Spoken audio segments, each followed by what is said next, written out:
ರಾಜ್ಯ ಬಿಜೆಪಿಗೆ ನೂತನ ಪದಾಧಿಕಾರಿಗಳ ನೇಮಕಾತಿ ಕುರಿತು ಶಾಸಕ ಬಸನಗೌಡ ಪಾಟೀಲ್ ಯತ್ನಾಳ್ ಪ್ರತಿಕ್ರಿಯಿಸಿದ್ದಾರೆ. ಬಿಎಸ್ವೈ ಬಿವೈ ವಿಜಯೇಂದ್ರ ವಿರುದ್ಧ ಯತ್ನಾಳ್ ಮತ್ತೆ ವಾಗ್ದಾಳಿ ನಡೆಸಿದ್ದು, ಪದಾಧಿಕಾರಿಗಳ ಆಯ್ಕೆ ನನ್ನ ಗಮನಕ್ಕೆ ಬಂದಿಲ್ಲ. ನಿಷ್ಠಾವಂತ ಬಿಜೆಪಿಗರನ್ನ ಪದಾಧಿಕಾರಿಗಳಾಗಿ ನೇಮಿಸಿದ್ದಾರೆ. ನಾವೇನ್ ಬಿಜೆಪಿ ಕಾರ್ಯಕರ್ತರ, ದೇಶದ ಕಾರ್ಯಕರ್ತರಷ್ಟೇ ಅಂತ ಯತ್ನಾಳ್ ಅಸಮಾಧಾನ ಹೊರಹಾಕಿದ್ದಾರೆ. ಬಿಜೆಪಿಗೆ ನೂತನ ಪದಾಧಿಕಾರಿಗಳ ನೇಮಕ ವಿಚಾರವಾಗಿ ಮಾಜಿ ಸಿಎಂ ಡಿವಿ ಸದಾನಂದಗೌಡ ಪ್ರತಿಕ್ರಿಯಿಸಿದ್ದಾರೆ. ಹೊಸ ತಂಡ ಎಲ್ಲರನ್ನೂ ಒಟ್ಟಿಗೆ ತೆಗೆದುಕೊಂಡು ಹೋದರೆ ಒಳ್ಳೆಯದು. ಮತ್ತೇನಾದರೂ ಹಳೆ ಚಾಳಿ ಮುಂದುವರಿಸಿದರೆ ಪಕ್ಷಕ್ಕೆ ಸಮಸ್ಯೆ ಉಂಟಾಗುತ್ತೆ. ದಕ್ಷಿಣ ಭಾಗಕ್ಕೆ ಹೆಚ್ಚು ಆದ್ಯತೆ ಸಿಕ್ಕಿದೆ, ಆದರೆ ಉತ್ತರ ಕರ್ನಾಟಕ ಭಾಗಕ್ಕೆ ಸರಿಯಾದ ಆದ್ಯತೆ ಸಿಕ್ಕಿಲ್ಲ ಎನ್ನೋ ಭಾವನೆ ಇದೆ. ಹೊಸ ತಂಡವನ್ನ ಅಸಮರ್ಥ ಅಂತ ಹೇಳಲ್ಲ, ಆದರೆ ಸ್ವಲ್ಪ ವ್ಯತ್ಯಾಸ ಆಗಿದೆ. ಪದಾಧಿಕಾರಿಗಳ ನೇಮಕಕ್ಕೂ ಮುನ್ನ ಕೇಂದ್ರದ ನಾಯಕರು ರಾಜ್ಯದ ಹಿರಿಯರ ಜೊತೆ ಚರ್ಚಿಸಬೇಕಿತ್ತು ಅಂತ ಡಿವಿ ಸದಾನಂದಗೌಡರು ಅಸಮಾಧಾನ ಹೊರಹಾಕಿದ್ದಾರೆ.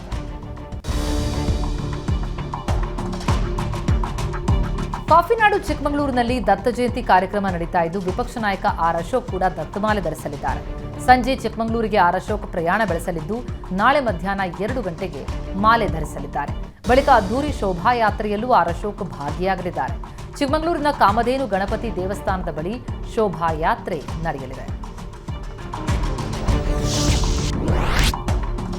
ಕಲಬುರಗಿಯ ಆಳಂದನಲ್ಲಿ ಕಾಂಗ್ರೆಸ್ ಮುಖಂಡನ ಪುತ್ರನನ್ನ ಬರ್ಬರವಾಗಿ ಹತ್ಯೆಗೈಯಲಾಗಿದೆ. ಆಳಂದ ಪಟ್ಟಣದ ಹೊರವಲಯದ ಜಿಡ್ಗ ರಸ್ತೆಯಲ್ಲಿ ಕೊಲೆಯಾಗಿದ್ದು, 21 ವರ್ಷದ ಚಂದ್ರಶೇಖರ್ ಚೌಲ್ ಕೊಲೆಯಾದ ದುರ್ದೈವಿ. ಶಾಸಕ ಬಿಆರ್ ಪಾಟೀಲ್ ಆಪ್ತ ಕಾಂಗ್ರೆಸ್ ಮುಖಂಡ ಬಸವರಾಜ್ ಚೌಲ್ ಅವರ ಪುತ್ರನನ್ನ ಹತ್ಯೆ ಮಾಡಲಾಗಿದ್ದು, ಚಾಕುವಿನಿಂದ ಚುಚ್ಚಿ ಕೊಲೆ ಮಾಡಲಾಗಿದೆ.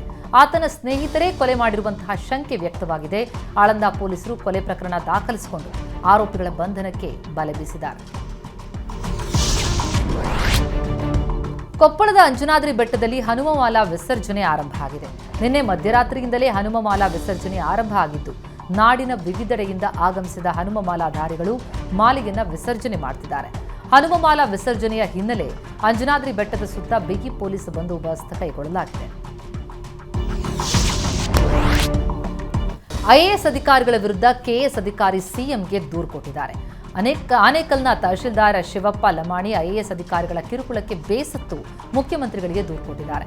ಬೆಂಗಳೂರು ವಿಭಾಗದ ಪ್ರಾದೇಶಿಕ ಆಯುಕ್ತ ಅಮ್ಲಾನಾದಿತ್ಯ ಬಿಸ್ವಾಸ್ ಹಾಗೂ ಕಂದಾಯ ಇಲಾಖೆ ಪ್ರಧಾನ ಕಾರ್ಯದರ್ಶಿ ರಾಜೇಂದ್ರ ಕುಮಾರ್ ಕಟಾರಿಯಾ ವಿರುದ್ಧ ಕಿರುಕುಳದ ಆರೋಪ ಮಾಡಲಾಗಿದೆ. ಒಂದೇ ವರ್ಷದಲ್ಲಿ 4 ಬಾರಿ ಅಮಾನತು ಮಾಡಿ ಆದೇಶ ಹೊರಡಿಸಲಾಗಿದೆ. ಅಮಾನತು ಆದೇಶ ವಿರುದ್ಧ ಹೈಕೋರ್ಟ್ನಲ್ಲಿ ತಡೆಯಾಜ್ಞೆ ಇದೆ. ಹೀಗಿದ್ರೂ ಮತ್ತೆ ಅಮಾನತು ಮಾಡಲಾಗಿದೆ ಅಂತ ಕೆಎಸ್ ಅಧಿಕಾರಿ ಶಿವಪ್ಪ ಲಮಾಣಿ ಆರೋಪಿಸಿದ್ದಾರೆ. ಕಾಫಿನಾಡು ಚಿಕ್ಕಮಗಳೂರಿನಲ್ಲಿ ದತ್ತ ಜಯಂತಿ ಕಾರ್ಯಕ್ರಮ ಅದ್ದೂರಿಯಾಗಿ ಜರುಗ್ತಾ ಇದೆ. ದತ್ತ ಜಯಂತಿ ಅಂಗವಾಗಿ ಅನಸೂಯ ಜಯಂತಿ ಕೂಡ ಇವತ್ತು ಹಮ್ಮಿಕೊಳ್ಳಲಾಗಿದೆ. ಸಾವಿರಾರು ಮಹಿಳೆಯರು ಬೋಳರಾಮೇಶ್ವರ ದೇವಾಲಯದಿಂದ ಸಂಕೀರ್ತನ ಯಾತ್ರೆ ಕೈಗೊಂಡು ಕೇಂದ್ರ ಸಚಿವೆ ಶೋಭಾ ಕರಂದ್ಲಾಜೆ, ಮಾಜಿ ಶಾಸಕ ಸಿಟಿ ರವಿ ಯಾತ್ರೆಯಲ್ಲಿ ಭಾಗಿಯಾದರು. ಸಂಕೀರ್ತನ ಯಾತ್ರೆ ಬಳಿಕ ಇನಾಂ ದತ್ತಾತ್ರೇಯ ಬಾಬಾ ಬುಡನ್ ಸ್ವಾಮಿ ದರ್ಗಾದಲ್ಲಿ ದತ್ತಪಾದುಕೆ ದರ್ಶನ ನಡೆಯಲಿದೆ. ಸಂಕೀರ್ತನ ಯಾತ್ರೆಗೆ ಪೊಲೀಸರು ಬಿಗಿ ಭದ್ರತೆ ಒದಗಿಸಿದ್ದಾರೆ. ನೀವು ಪೋಷಕರಾಗಲು ಕಾಯುತ್ತಿದ್ದೀರಾ? ಚಿಂತಿಸದಿರಿ. ಓಯಾಸಿಸ್ ಫರ್ಟಿಲಿಟಿ 90,000 ದಂಪತಿಗಳ ಜೀವನದಲ್ಲಿ ಸಂತೋಷವನ್ನು ತಂದಿದೆ. 7825893601ಗೆ ಕರೆ ಮಾಡಿ. ಅತ್ಯದ್ಭುತ ರಿಯಾಯಿತಿ ಪಡೆಯಿರಿ ಹಾಗೂ ಎಲ್ಲರಿಗೂ ಗುಡ್ ನ್ಯೂಸ್ ಕೊಡಿ.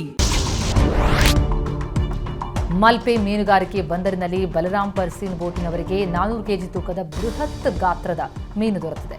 ಬಿಲ್ ಫಿಶ್ ಹೆಸರಿನ ಈ ಮೀನು ಸ್ಥಳೀಯವಾಗಿ ಕಟ್ಟೆಕೊಂಬು ಮೀನು ಅಂತ ಕರೆಯಲ್ಪಡುತ್ತೆ. ಇದು ಗಿಲ್ನೆಟ್ನಲ್ಲಿ ಸಣ್ಣ ಗಾತ್ರದಲ್ಲಿ ಸಾಮಾನ್ಯವಾಗಿ ಸಿಗ್ತಾ ಇರುತ್ತೆ. ಈ ರೀತಿ ದೊಡ್ಡ ಗಾತ್ರದಲ್ಲಿ ಮೀನು ದೊರೆಯುವುದು ಅಪರೂಪ ಅಂತ ಮೀನುಗಾರರು ತಿಳಿಸಿದ್ದಾರೆ.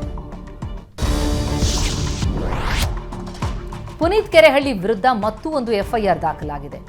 Mall of Asia security assistant manager Stephen Victor Puneeth Kerehalli ವಿರುದ್ಧ ದೂರು ಕೊಟ್ಟಿದ್ದಾರೆ. ನಿನ್ನೆ ಏಷ್ಯಾ ಮಾಲ್ ಬಳಿ ಆಗಮಿಸಿದ ಪುನೀತ್ ಕೆರೆಹಳ್ಳಿ ಹಾಗೂ ಸಂಗಡಿಗರು ಕ್ರಿಸ್ಮಸ್ ಟ್ರೀಗಳ ಅಲಂಕಾರ ಯಾಕೆ ಮಾಡಿದ್ದೀರಾ ಅಂತ ಗಲಾಟೆ ಮಾಡಿದ್ರು. ಹೀಗಾಗಿ ಪುನೀತ್ ಕೆರೆಹಳ್ಳಿ ವಿರುದ್ಧ ದೂರು ಕೊಟ್ಟಿದ್ದಾರೆ. ದೂರು ಆಧರಿಸಿ ಕೊಡಿಗೆಹಳ್ಳಿ ಪೊಲೀಸ್ ಠಾಣೆಯಲ್ಲಿ ಎಫ್ಐಆರ್ ದಾಖಲಾಗಿದೆ.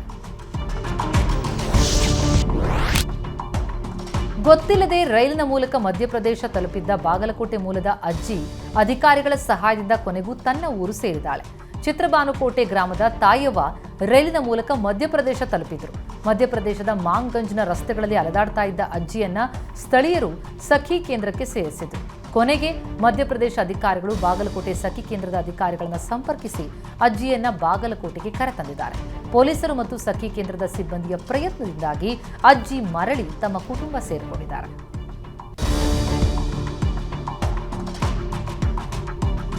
ಕೋಟಿ ಗೀತ ಲೇಖನ ಯಜ್ಞದ ಅಂಗವಾಗಿ ಬೆಂಗಳೂರಿನಲ್ಲಿ ನಡೆದ ಗೀತೋತ್ಸವ ಕಾರ್ಯಕ್ರಮದ ಸಮಾರೋಪ ಸಮಾರಂಭ ನ್ಯಾಷನಲ್ ಕಾಲೇಜು ಮೈದಾನದಲ್ಲಿ ಈ ಸಮಾರೋಪ ಸಮಾರಂಭ ನಡೆಯಿತು. ಆ ಕಾರ್ಯಕ್ರಮದಲ್ಲಿ ಪುತ್ತಿಗೆ ಮಠದ ಉಭಯ ಪೀಠಾಧಿಪತಿಗಳು ತೇಜಸ್ವಿನಿ ಅನಂತಕುಮಾರ್, ಆಹಾರ ತಜ್ಞೆ ಎಚ್ಎಸ್ ಪ್ರೇಮ, ಅರಳುಮಲ್ಲಿಗೆ ಪಾರ್ಥಸಾರಥಿ, ಎಚ್ಎಸ್ ಸಚ್ಚಿದಾನಂದ ಮೂರ್ತಿ, ಭಾಸ್ಕರ್ ರಾವ್ ಸೇರಿದಂತೆ ಅನೇಕ ಗಣ್ಯರು ಭಾಗಿಯಾಗಿದ್ದರು.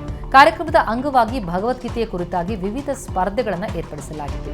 ಈ ಸ್ಪರ್ಧೆಗಳ ಬಹುಮಾನ ವಿತರಣೆ ಕಾರ್ಯಕ್ರಮ ಕೂಡ ನಡೆಯಿತು. ಜೊತೆಗೆ ಗೀತೋತ್ಸವ ಕಾರ್ಯಕ್ರಮದಲ್ಲಿ ತೊಡಗಿಸಿಕೊಂಡ ಸ್ವಯಂ ಸೇವಕರನ್ನ ಸನ್ಮಾನಿಸಲಾಯಿತು. 4ನೇ ಬಾರಿ ಪರ್ಯಾಯದ ಅಂಗವಾಗಿ ಪುತ್ತಿಗೆ ಶ್ರೀಗಳು ಕೋಟಿ ಗೀತ ಲೇಖನ ಯಜ್ಞದ ಸಂಕಲ್ಪವನ್ನು ಕೈಗೊಂಡಿತು. 2 ವರ್ಷಗಳಲ್ಲಿ 1 ಕೋಟಿಗೂ ಅಧಿಕ ಜನರಿಂದ ಭಗವದ್ಗೀತೆಯನ್ನ ಬರೆಸುವ ಸಂಕಲ್ಪವನ್ನು ಕೈಗೊಂಡಿದ್ದಾರೆ. ಉಡುಪಿಯಲ್ಲಿ ಅಖಿಲ ಭಾರತೀಯ ವಿದ್ಯಾರ್ಥಿ ಪರಿಷತ್ ಕಾರ್ಮಿಕರ ಕಲ್ಯಾಣ ನಿಧಿ ಯೋಜನೆಯ ಅಡಿಯಲ್ಲಿರುವ ವಿದ್ಯಾರ್ಥಿ ವೇತನ ಬಿಡುಗಡೆಗೆ ಆಗ್ರಹಿಸಿ ಪ್ರತಿಭಟನೆ ನಡೆಸಿದೆ. ರಾಜ್ಯ ಸರ್ಕಾರದ ವಿರುದ್ಧ ಅಜ್ಜರಕಾಡು ಹುತಾತ್ಮರ ಸ್ಮಾರಕದ ಬಳಿ ಎಬಿವಿಪಿ ಪ್ರತಿಭಟಿಸಿತು. ರಾಜ್ಯ ಸರ್ಕಾರದ ಗ್ಯಾರಂಟಿ ಪಟ್ಟಿಯಲ್ಲಿ ವಿದ್ಯಾರ್ಥಿ ವೇತನವಿಲ್ಲವೇ ಅಂತ ಆಕ್ರೋಶ ವ್ಯಕ್ತಪಡಿಸಿದ್ದಾರೆ. ಕೂಡಲೇ ಸರ್ಕಾರ ವಿದ್ಯಾರ್ಥಿ ವೇತನ ಬಿಡುಗಡೆಗೊಳಿಸಬೇಕು ಮತ್ತು ವಿದ್ಯಾರ್ಥಿ ವೇತನದಲ್ಲಿ ಯಾವುದೇ ಕಡಿತಗೊಳಿಸಬಾರದು ಅಂತಲೂ ಆಗ್ರಹಿಸಿದ್ದಾರೆ.